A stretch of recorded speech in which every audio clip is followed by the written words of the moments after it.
সংসদ অধিবেশন থেকে শুরু হয় দুই দলের কথা কাটাকাটি, যা এক পর্যায়ে হাতাহাতি পর্যন্ত পৌঁছায়। প্রধানমন্ত্রীর বিরুদ্ধে স্লোগান দেওয়াকে কেন্দ্র করে ধস্তাধস্তি শুরু হয় দুই দলের মধ্যে। বিরোধী দলের প্রতি কটাক্ষ করেছেন সরকারি দলের সংসদ সদস্যরা, বলেছেন বিরোধীদের এমন আচরণ উগ্র ও দ্বিচারিতার শামিল। প্রধানমন্ত্রী তারেক রহমান অসত্য বক্তব্য দিয়েছেন। সংসদ সদস্য হান্নান মাসুদের এমন মন্তব্যে সংসদে উত্তেজনা সৃষ্টি হয় বিকেলের বৈঠকে। সরকারি দলের সদস্যরা এর কড়া প্রতিবাদ জানান। প্রসঙ্গটি নিয়ে উভয় পক্ষে বেশ কিছুক্ষণ তর্ক চলে। জাতীয় সংসদে প্রধানমন্ত্রীকে নিয়ে দেওয়া এনসিপির সংসদ সদস্য হান্নান মাসুদের বক্তব্য ঘিরে তুমুল হট্টগোল ও বিতর্ক হয়েছে। কড়া প্রতিক্রিয়া দেখিয়েছেন সরকারি ও বিরোধী দলের সংসদ সদস্যরা। অসত্য তথ্য দিয়ে বক্তব্য দিয়েছেন প্রধানমন্ত্রী। এনসিপির এমপি হান্নান মাসুদের এমন বক্তব্য ঘিরে হট্টগোল হয়েছে সংসদে। অনির্ধারিত বিতর্ক হয় সরকারি দল ও বিরোধী দলের সদস্যদের মধ্যে। ইসলামী ব্যাংক দখল নিয়ে যখন আমরা কথা বলতে চাই, তখন মাননীয় প্রধানমন্ত্রী দাঁড়ায় যখন বলে আপনারা সবাই জমিদার, যারা ঋণ দেন নাই, এর মধ্য দিয়ে মূলত মাননীয় প্রধানমন্ত্রী ঋণ খেলাপিদেরকে উৎসাহিত করেন। মাননীয় স্পিকার, হান্নান মাসুদ দয়া করে বসুন, এটা শাহবাগ চত্বর নয়। দর্শক, খেলা যে কোনভাবে খেলতে হয় সেটা আবারও হান্নান মাসুদ চোখে আঙ্গুল দিয়ে দেখিয়ে দিয়েছে। প্রধানমন্ত্রী তারেক রহমান তাকে যেই পরিমাণ সাবান ছাড়া ধুয়েছেন, তা বোধহয় বাংলাদেশে এত সাবান তৈরিও হয় না। কথা বাড়াচ্ছি না। হান্নান মাসুদ আজকে সংসদে এমনভাবে বক্তব্য দিয়েছেন, বিএনপির সকল নেতাকর্মীদের গায়ে জ্বালা ধরিয়ে দিয়েছে, আগুন ধরিয়ে দিয়েছে। দর্শক, চলুন আমরা বিস্তারিত দেখে আসি, তাহলে বুঝতে পারবেন হান্নান মাসুদ বা এনসিপি নেতারা কি জিনিস। তবে এ বিষয়ে আপনাদের মতামত জানাবেন। পরবর্তীতে থেকে গুরুত্বপূর্ণ নিউজ পেতে চ্যানেলটি সাবস্ক্রাইব করে রাখবেন। চলুন দেখে আসি। মাননীয় স্পিকার, আমরা আজকে এই 24 পরবর্তী এই সংসদে এসে আমরা একটা খ্যাতির বিড়ম্বনা দেখতে পাচ্ছি। মাননীয় স্পিকার, সর্বশেষ এরকম খ্যাতির বিড়ম্বনা দেখা গিয়েছে এবং শেখ মুজিবুর রহমানের ক্ষেত্রে যেদিকে তাকিয়েছে, শিক্ষা প্রতিষ্ঠানের নাম বলেন, বিশ্ববিদ্যালয়ের নাম বলেন, রাস্তাঘাটের নাম বলেন, সব শেখ মুজিবুর রহমানের নামে। শেখ মুজিবুর রহমান মৃত ছিলেন, উনি হয়তো জানতেন না ওনার নামে সব জায়গায় এত কিছু নামকরণ করা হয়েছে। কিন্তু আমাদের এই সংসদে একজন প্রতিমন্ত্রীর সেই খ্যাতির বিড়ম্বনা আমরা দেখতে পাচ্ছি। উনি কিছুই জানেন না, কিন্তু 10-12টা শিক্ষা প্রতিষ্ঠানের নাম ওনার পরিবারের নামে হয়ে যায়, রাস্তাঘাটের নাম হয়ে যায় এবং এমনকি ইউনিয়নের নাম পর্যন্ত হয়ে যায়। এটা একটা মিরাকল। মাননীয় স্পিকার, আমরা এমন এক মিরাকল সংসদে আছি, যে সংসদ আমরা প্যাসিবাদকে উৎখাত করে আমরা এই সংসদে এসেছি, সকলেই কম বেশি নির্যাতিত হয়েছে।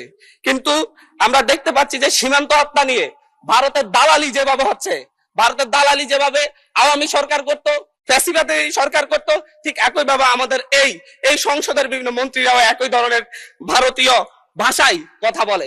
এবং ফ্যাসিবাদী স্বরাষ্ট্রমন্ত্রী যেভাবে বক্তব্য দিতেন, আমাদের স্বরাষ্ট্রমন্ত্রী সে একইভাবে বক্তব্য দিচ্ছেন যে মাননীয় স্পিকার, সকল সীমান্ত হত্যা বলা যাবে না। আমরা বলছি প্রত্যেকটা সীমান্ত হত্যাই হত্যা, প্রত্যেকটা সীমান্ত হত্যাই আমাদের সার্বভৌমত্বের জন্য হুমকি। মাননীয় স্পিকার, বাংলাদেশে আমরা 2024-এর পরবর্তী এতদিন আমরা মব কালচারের কথা বলেছে যে হচ্ছে ডক্টর ইউনূস সরকারের সময় মব কালচার অনেক বৃদ্ধি পেয়েছে, কিন্তু আমরা দেখতে পাচ্ছি বাংলাদেশ ব্যাংকে মব সৃষ্টি করে গভর্নরকে বের করে দেওয়া হচ্ছে। আমরা দেখতে পাচ্ছি বাসুসে মব সৃষ্টি করে বাসুসের এমডি কে বের করে দেওয়া হয়েছে। কেন? সরকার ক্ষমতায় আছে, সরকার কেন মব সৃষ্টি করে বের করতে হবে? সরকার তো তাদেরকে প্রত্যাহার করে নিলেই বা চুক্তিভিত্তিক চাকরি নিয়োগ বাতিল করলে হয়ে যায়। এই ক্ষেত্রে সরকার মবের আশ্রয় নিয়েছে। গত 4 মাসে 17 জন শিশুকে ধর্ষণের পর হত্যা করা হয়েছে, 118 জন শিশুকে ধর্ষণ করা হয়েছে। কিন্তু আমরা দেখছি যে এবং সারা বাংলাদেশে এই ধর্ষণের সংখ্যা প্রায় 5 শতাধিক এবং সারা বাংলাদেশে 6 শতাধিক খুনের ঘটনা ঘটেছে। আমরা স্বরাষ্ট্রমন্ত্রীকে এখানে প্রেমজনিত একটা শিবির নেতার ব্যাপারে আমরা এখানে বিবৃতি দিতে দেখেছি, কিন্তু মাননীয় স্পিকার, আমরা ওনার নিজ আসনে ডাকাতির পরে মা মেয়েকে যে ধর্ষণের ঘটনা ঘটেছে সেটার বিবৃতি আমরা এই সংসদে দেখি না। মাননীয় স্পিকার, বাংলাদেশের ন্যায় বিচার সুবিচারের কথা বললে সেটা যদি হচ্ছে একপাক্ষিক হয়ে যায়, দলীয় হয়ে যায়, তারও বড় সমস্যা। আমি এই সংসদে বলেছিলাম, আমার এলাকায় অভিযোগ উঠেছে সাপলাকলিতে ভোট দেওয়ার কারণে বিএনপির লোকজন একজন নারীকে ধর্ষণ করেছে। আজ পর্যন্ত এটার কোনো সরকারি তদন্ত রিপোর্ট নাই। এই ব্যাপারে আমাদের স্বরাষ্ট্রমন্ত্রী এখানে দাঁড়িয়ে কোনো ব্যাখ্যা দিবেন কিনা মাননীয় স্পিকার আমি জানি না। মাননীয় স্পিকার, আমাদের এই একটা বাজেটের ঠিক পূর্ব বাজেট ঘোষণার পর দিনই বাংলাদেশে নিত্য পণ্যের দাম বৃদ্ধি হয়ে গেছে। চালের কেজি বেড়ে গেছে 7 টাকা, আমাদের তেলের লিটারে বেড়েছে 5 টাকা। কিন্তু হচ্ছে আমরা সরকার বলছে জনগণের আস্থা ফিরে এসেছে, কিন্তু মাননীয় স্পিকার আমাকে আরো 3 মিনিট সময় বাড়িয়ে দিবেন, আমি এই কথাগুলো বলতে চাচ্ছি জনগণের হয়ে। মাননীয় সদস্য, সম্মানিত বিরোধী দলীয় চিফ হুইপ 7 মিনিট দিয়েছেন আপনাকে সময়, তারপরেও আমার ডিসক্রিপশনে আরো 1 মিনিট বাড়ানো হলো। ধন্যবাদ। মাননীয় স্পিকার, সরকারের এই বাজেটের উপর যে জনগণের আস্থা নেই, ব্যবসায়ীদের আস্থা নেই, তার প্রমাণ বাজেটে খাদ্যপণ্যের দাম কমানোর একদিন ঠিক অব্যাহতির পরেই চালের দাম, ডাইলের দাম বাজারে, খুচরা বাজারে বেড়ে যাওয়া। মাননীয় স্পিকার, আমাদের মাননীয় প্রধানমন্ত্রী আজকে এখানে নেই। উনি যখন বিভিন্ন ভাষণে গিয়ে অসত্য তথ্য দিয়ে বলেন বিরোধী দল মিছিল করতেছে মদের দাম কেন বৃদ্ধি করা হয়েছে, কেন সিগারেটের দাম বৃদ্ধি করা হয়েছে, এরকম অসত্য তথ্য দিয়ে যখন মাননীয় প্রধানমন্ত্রী বক্তব্য দেন, আমরা খুবই আশাহত হই। মাননীয় স্পিকার, আমরা আশাহত হই যখন ঋণ নিয়ে কথা বলতে গিয়ে সংসদে, যখন আমরা ঋণ নিয়ে কথা বলতে চাই, ব্যাংকের ঋণ নিয়ে, ইসলামী ব্যাংক দখল নিয়ে যখন আমরা কথা বলতে চাই, তখন মাননীয় প্রধানমন্ত্রী দাঁড়ায় যখন বলে আপনারা সবাই জমিদার, যারা ঋণ নেন নাই, এর মধ্য দিয়ে মূলত মাননীয় প্রধানমন্ত্রী ঋণ খেলাপিদেরকে উৎসাহিত করেন। মাননীয় স্পিকার, আমরা এই ধরনের সংসদ আর চাই না। ধন্যবাদ মাননীয় সদস্য, ধন্যবাদ। একটু বসেন, আপনি একটু বসেন। জি, একটু আরো 3-4 জন দাঁড়িয়েছে, আমি আপনাকে ডাকবো। সবাই একটু ধৈর্য সহকারে বসি আমরা, please. Thank you. Mister Zainul Abedin Faruk, মাননীয় সদস্য। অর্ডারে আপনার ডিসকাশন আছে, আপনি এটা দিতে পারেন, যেহেতু সংসদ নেতাকে নিয়ে কথা বলা হয়েছে। আমি আপনাকে বিনীত অনুরোধ করব, আমরা যেমন তেমনি দাঁড়াই না। যখন একটা অসত্য তথ্য এই সংসদে উপস্থাপন করা হয়, তখনই আমাদের সদস্যের পক্ষ থেকে কথাটা বলার দরকার। সেজন্য আপনার অনুমতি চাই। মাননীয় সদস্য, একটু আপনি যেহেতু মাননীয় প্রধানমন্ত্রীর কথা বলেছেন, মাননীয় সদস্য মির্জা ফখরুল ইসলাম আলমগীর সাহেব কিছু বলবেন কিনা এই বিষয়ে, যদি আপনি ডেলিগেট করেন ওনাকে দিতে পারি।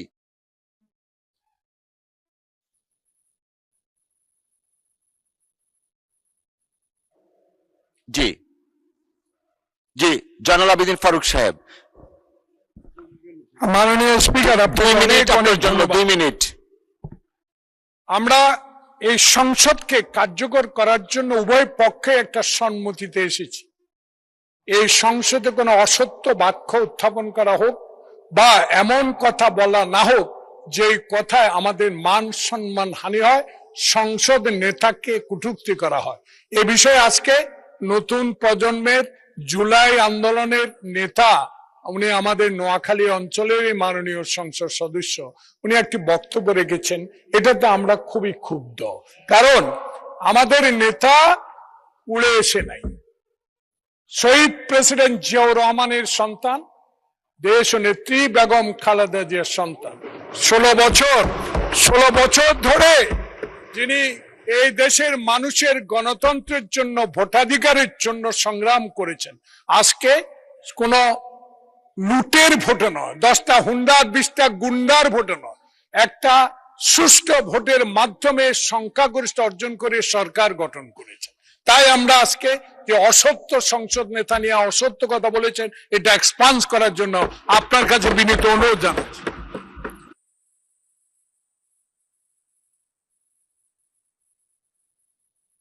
মাননীয় বিরোধী দলীয় চিফ হুইপ, আমরা আসলে বিতর্কে যেতে চাচ্ছি না, একটা বক্তব্যের প্রেক্ষিতে উনি বক্তব্য দিয়েছেন। আমরা আসলে এইভাবে চললে তো সংসদ। আচ্ছা, 1 মিনিট আপনাকে সময় দেয়া হলো।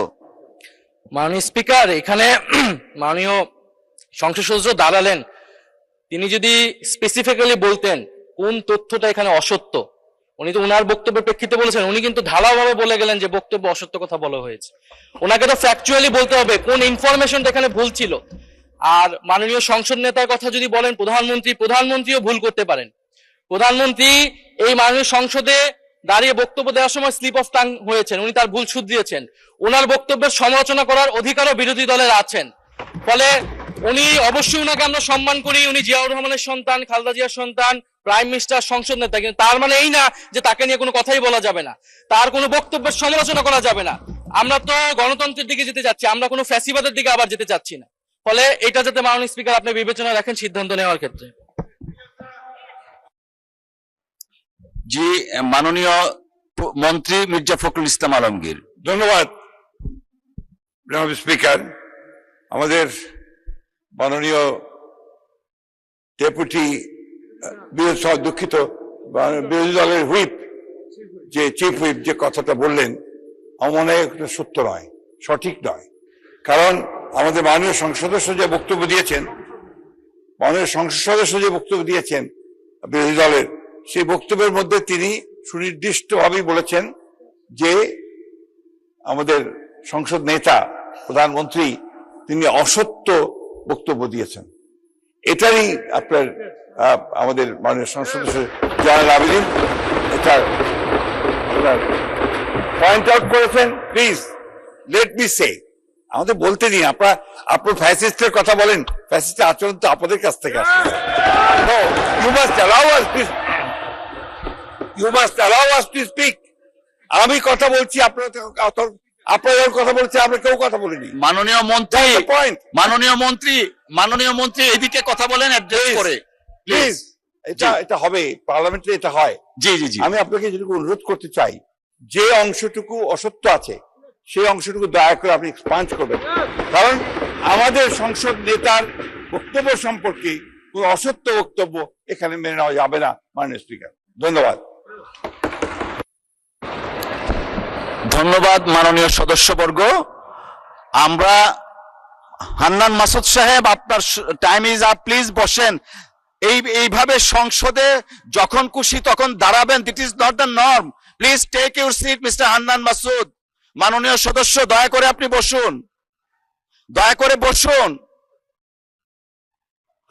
হান্নান মাসুদ দয়া করে বসুন। এটা শাহবাগ চত্বর নয়, জাতীয় সংসদ। বসুন। May I humbly request you to take your seat, please? আপনি বসেন।